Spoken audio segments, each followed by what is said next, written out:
estamos nuevamente con ustedes en Indicador Político Televisión. Está con nosotros el doctor Rafael Abascal. Rafael, muchas gracias. Él es presidente y director en general de la empresa Prospecta Consulting, que se dedica a asesoría política, comunicación política, marketing y sobre todo de las empresas encuestadoras, no grandotas como las que conocemos, sí mediana, pero con un muy alto índice de certeza en su resultado. Rafael, muchas gracias, Carlos, a ti y a tu auditorio. Pues bueno, ¿cómo está el ambiente? Estamos a semana y media de las elecciones, una semana de que se cierren las campañas y esperar los 4 días. ¿Cómo la ves? Pues mira, estamos frente a una elección, sin dudas es la más grande que se ha desarrollado en el país. Hay 17 procesos estatales, una elección federal. En los procesos estatales se incluye al Distrito Federal y 9 gubernaturas.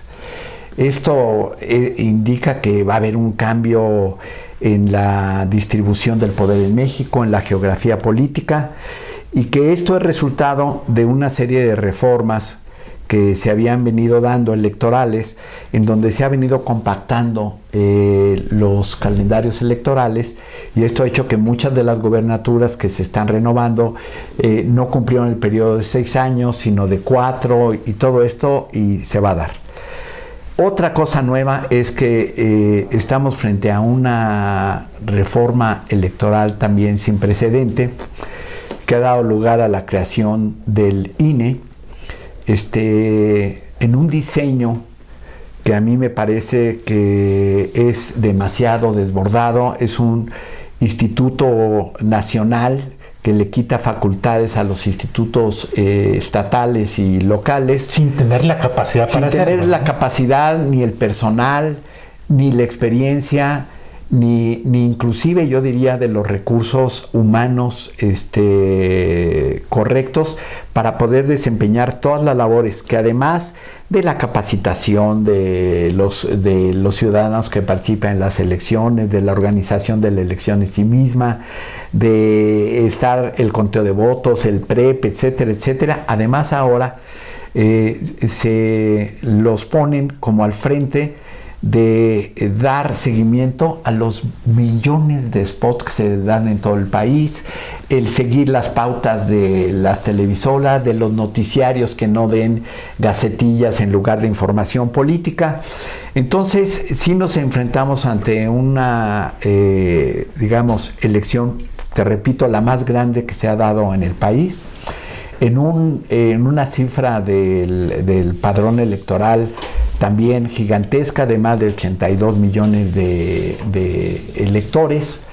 Entonces esto lo hace una cuestión sin precedente en un entorno político nacional también muy complicado. Un ejecutivo federal que está mal calificado, que no está bien valorado, una situación económica muy difícil para todos los mexicanos, que no se han cumplido las expectativas que tenía este gobierno.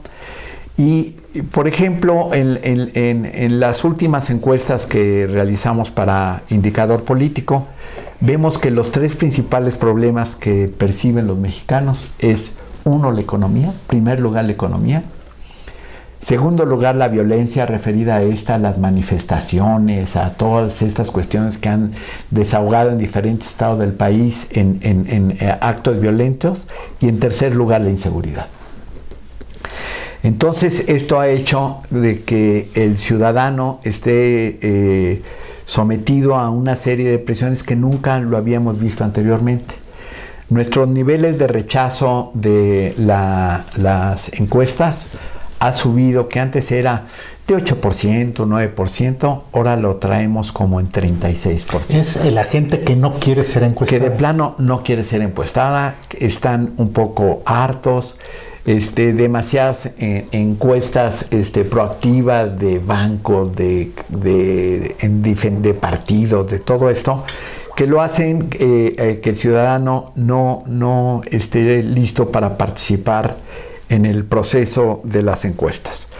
Entonces esto nos genera situaciones que son únicas, son irrepetibles, que nos enfrentamos ante un nuevo proceso electoral y que de todas maneras, en el caso de las encuestas, nos quedamos que en los últimos días críticos, sin poder sondear a la población. Esto quiere decir que en muchos países desarrollados, inclusive el día de la elección, todavía puedes estar percibiendo cómo están las gentes, y todos los indicadores a nivel latinoamericano y mundiales, inclusive la experiencia reciente en la Gran Bretaña, te indican que los últimos 3-4 días los encuestadores, los electores cambiaron de elección. En vez de irse a cuestiones, digamos, que habían apostado antes, se decía que los populares iban a caer y que los laboristas se iban a levantar con todas las cosas. Nos encontramos que la gente fue con lo más seguro, cambió su voto. También, aquí en México, perdón, ¿cuándo es el último día en que se pueden dar resultados de encuestas? El último día son 8 días antes del proceso electoral. O sea, pero lo tienes que levantar antes y procesar la información. Esto te deja 14 días mínimo sin tener estos, y es logarítmico, 10 días críticos, 5 días críticos, y el día anterior a la elección, si sucede algo, como en muchas entidades, me acuerdo en Chihuahua que uno de los candidatos tuvo un accidente, su hija, y falleció. Eso dio una voltereta a la elección. Entonces, estas son las imponderables. Ahora, aquí hay que señalarlo repetidamente, que las encuestas son diagnósticos, crean fotografía en el momento. Son fotografías de nivel, no pretenden ser adelantarse a los resultados, sino que la sociedad vaya teniendo un pulso de cómo estamos viendo las cosas. ¿Y cómo están las cifras ahora? Bueno, las cifras son las siguientes. Curiosamente, no hemos notado grandes cambios en el transcurso de toda la campaña, sino que se han mantenido más o menos igual. Hay fenómenos que evidentemente en la izquierda sí notamos que algunos partidos se han cambiado, pero yo te diría de que más o menos los partidos grandes y el fenómeno de Morena, que es un fenómeno sin precedentes, nos van a dar indicadores sorpresa. El PRI nosotros lo traemos con cerca del 34% de la intención del voto, seguido del PAN con el 24%, 24.7%, que es prácticamente 25% de la intención del voto. El PRD lo tenemos en 13%, el Verde en 10.6%, se acerca a los 11%, Morena empatado técnicamente en el 9.6%, Movimiento Ciudadano 2.6%, Alianza Social 2.5%, el PT, que es un caso que siempre había andado en los 4, 5, 3, 6, se desploma aquí en 1.3, Encuentro Social en 1 y el Partido Humanista también en 1. De estas cifras vemos que el PRI y el Verde, que son aliados en prácticamente todas las elecciones federales para elegir la Cámara de Diputados, pues juntos tendrían un poco más del 44%, lo cual significa que tendrían evidentemente más mayoría en la Cámara de Diputados, lo cual ayudaría al actual Ejecutivo Federal a impulsar sus cambios y reformas que quisiera sacar adelante en ese sentido. El Verde, bueno, pues a pesar de que se le ha estado pegando en los medios críticas, multas, se habló inclusive de quitarle la concesión del partido, que los últimos 3 días no pudieran hacer ninguna labor proselitista, que todas estas cosas ni siquiera están previstas en la reforma electoral ni en la ley correspondiente. Pues ha ido subiendo, subió de los 6, 7 puntos, 8 que estaba máximo, que lo hemos traído entre 10, 11, lo cual significa un fenómeno. El otro elemento que me parece a mí sorprendente, que el partido Morena, con Andrés Manuel López Obrador, está alrededor del 10%. Ahí puede decirse que la base electoral del PRD, un 25% más o menos, se fractura y se divide. Exactamente. No le quita a ningún otro partido, Morena. Yo creo que Morena le ha quitado a alguno de los partidos pequeños de las posibilidades. Al PT indudablemente le quitó 2/3 de su base electoral y un poquito a Movimiento Ciudadano. De ahí en fuera, la base fundamental de Morena es el PRD y sustentado en muchísimas organizaciones adeptas al partido. Uh-huh.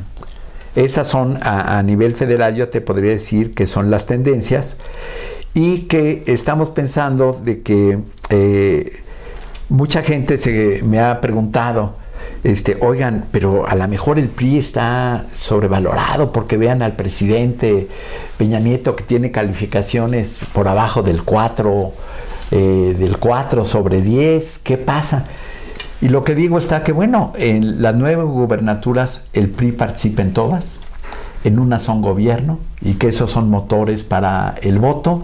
En los otros, en el total de las 17 entidades, el PRI es una fuerza importante, tiene una estructura, yo creo que la estructura partidaria, sin lugar a dudas, más grande entre seccionales, comités municipales, comités estatales, lo cual hace que esto se mueva en este sentido. Es ahí donde nosotros calculamos que el porcentaje de votación general, digamos, promedio a nivel nacional será entre 35 y 38%. De participación. De participación.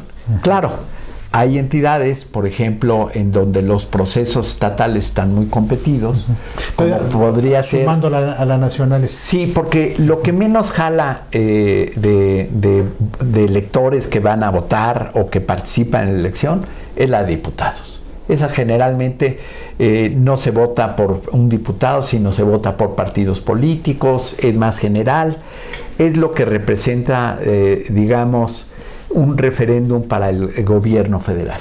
Y es donde el gobierno federal tiene interés especial en que la elección para renovar la Cámara de Diputados pues salga bien, que es otro fenómeno de las estatales. Ahora, ya vimos, pues, porcentaje de participación 35-38, en el mejor de los casos 40, por redondear. Mejor de los casos 40. Esta campaña por el voto nulo.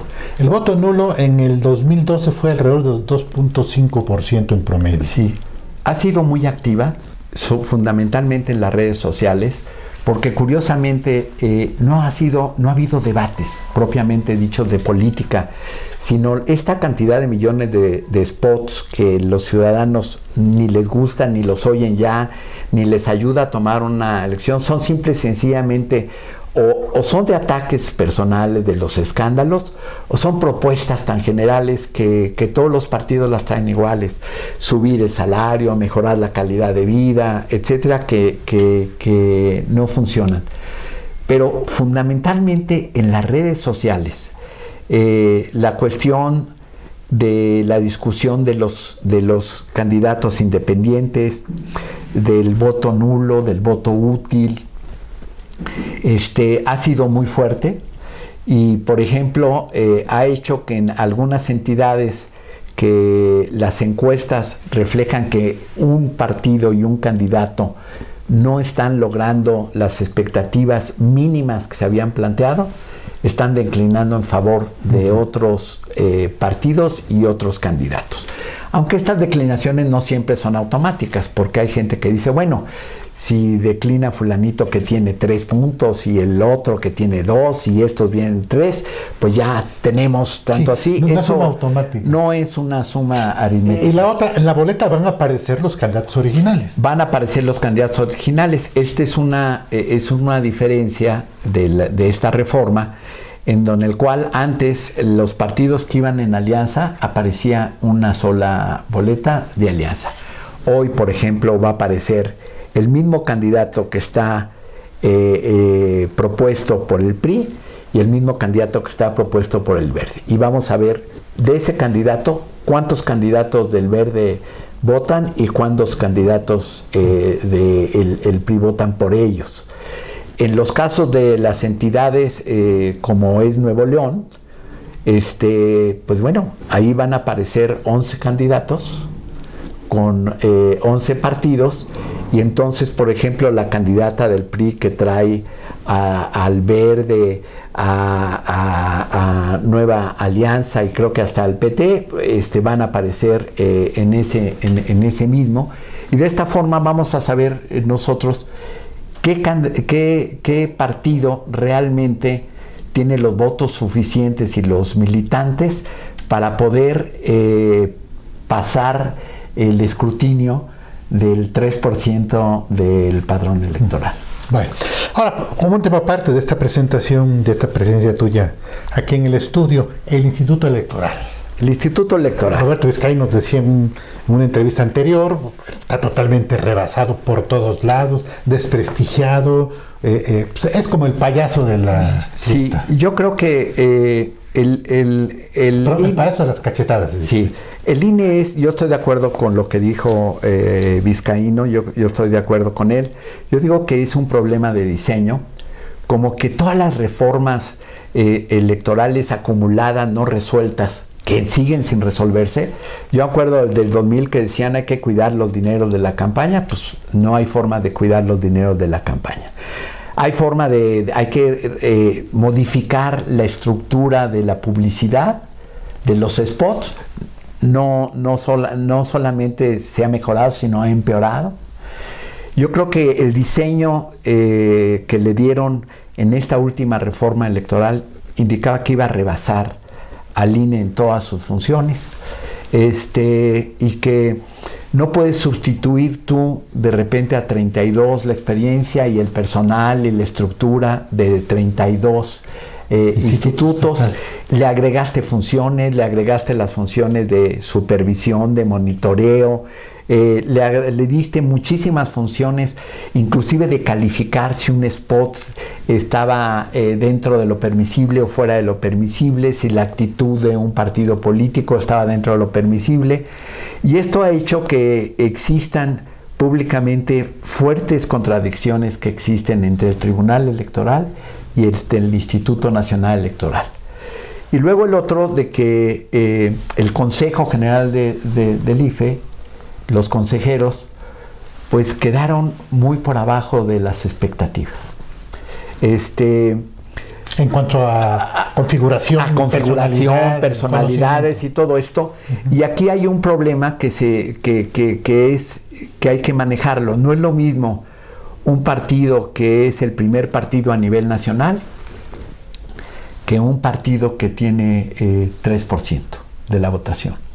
Esto quiere decir que deberían de tener diferentes pesos en base a las militancias, para que no ocurra lo que está ocurriendo en este fenómeno del fútbol, de que lo mismo pesa un país en Haití que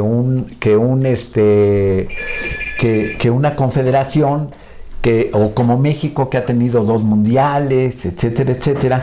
Como que hay que darle pesos relativos que lo tienen en otras partes del mundo. Yo digo que el principal problema de diseño estructural que tiene el INE no lo va a hacer que sucumba, y vamos a ver en este fenómeno electoral que le van a llover 10,000 impugnaciones y cuestionamientos que al final de cuentas los va a tener que desahogar el Tribunal Electoral, pero que le va a hacer un contraste de que sí somos una democracia nueva, pero le invertimos mucho dinero en la democracia y los mexicanos no obtenemos a cambio de ese dinero el tipo de democracia que realmente nos mereceríamos. Y la eficacia en el funcionamiento. Exactamente. Eso va a ser una de las cuestiones que vamos a tener los analistas y lo que nos dedicamos a medir las percepciones. Después de la elección van a venir 10,000 elecciones de esta elección